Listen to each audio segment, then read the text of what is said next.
الحمد لله رب العالمين، والصلاة والسلام على رسول الله عليه الصلاة والسلام. يومئذ يفرح المؤمنون بنصر الله سبحانه وتعالى، نصر الله عز وجل الذي وعد به المؤمنين ووعد به المسلمين. ونصر الله سبحانه وتعالى جعله الله عز وجل بشرى. ربنا قال وما جعله الله إلا بشرى ولتطمئن به قلوبكم. ربنا بعد ذلك أكد في الآية دي قال إن الله عزيز حكيم. ليه ربنا ختم الآية دي بأنه هو عزيز حكيم؟ لأنه نصر ربنا سبحانه وتعالى يأتي بحكمة من عنده سبحانه وتعالى. يأتينا النصر دي حكمة من ربنا سبحانه وتعالى، والنصر ده قد يأتي في وقت الضعف. ربنا قال حتى إذا استيأس منه الرسل، الناس إيمانهم قوي وإيمانهم عالي يصلوا مرحلة في انتظار النصر حتى يصلوا مرحلة اليأس.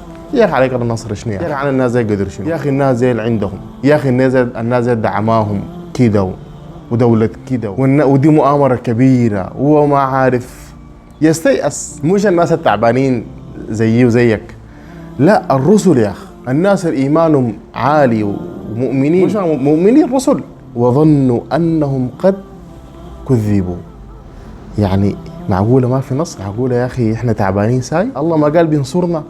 ليه ما نصرنا؟ سوء الظن بالله سبحانه وتعالى اللي بيصل عندنا في مرحلة من مراحل نيأس ونظن بالله سبحانه وتعالى الظن السيء. شوف احنا مع يعني بيجينا مراحل كده نقول يا اخي عليك الله يا اخي نصر، يا اخي عليك الله يا اخي نصر. هو وينه النصر؟ النصر وينه؟ النصر وينه؟ الله ما شايف الناس التعبانة، ما شايف الناس العاملين كيف، ما شايف الناس اللي يتكتلوا، ما شايف الناس اللي بيعملوا، لحد ما الانسان ممكن يضعف في ايمانه ويصل به مرحله يقول كلام كفر. ربنا قال حتى اذا استيأس الرسل وظنوا انهم قد كذبوا، ربنا قال جاءهم عين نصرنا، جاءهم نصرنا، جاءهم نصرنا. النصر من حكمة الله سبحانه وتعالى أن الله سبحانه وتعالى يأتي بالنصر في وقت الضعف. عارف ليه؟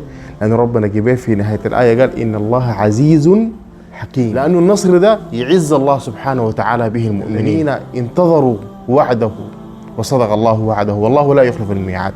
عشان كده الناس يا اخواننا يحسن ظنهم في الله، ويحسن ظنهم في انه ربنا سبحانه وتعالى يجعل هذا النصر فرحا للمؤمنين اذا انتظروا بحسن ظنهم واكثروا من الدعاء وحسن الظن واللجوء لله سبحانه وتعالى. الله سبحانه وتعالى ان ينزل علينا النصر وان يصبه علينا صبا، ان ينصر الجيش وقواتنا المسلحة الباسلة وفراسنا وفرساننا الأبطال على عدوهم وعدونا وعدو الإسلام في بلاد السودان. إخوانا كتروا من الدعوات وأحسنوا الظن بالله سبحانه وتعالى. لو في لحظة من اللحظات جاك سوء ظن بالله سبحانه وتعالى صلح سوء ظنك في الله سبحانه وتعالى، لأنه النصر للمؤمنين والنصر يفرح به المؤمنين. أما المنافقين والمرجفين في المدينة ده شغلهم من زمان. أحسن ظنك في الله، أكثر من الدعوات حتى يأتي نصر الله، وما النصر إلا من عند الله. الله أكبر.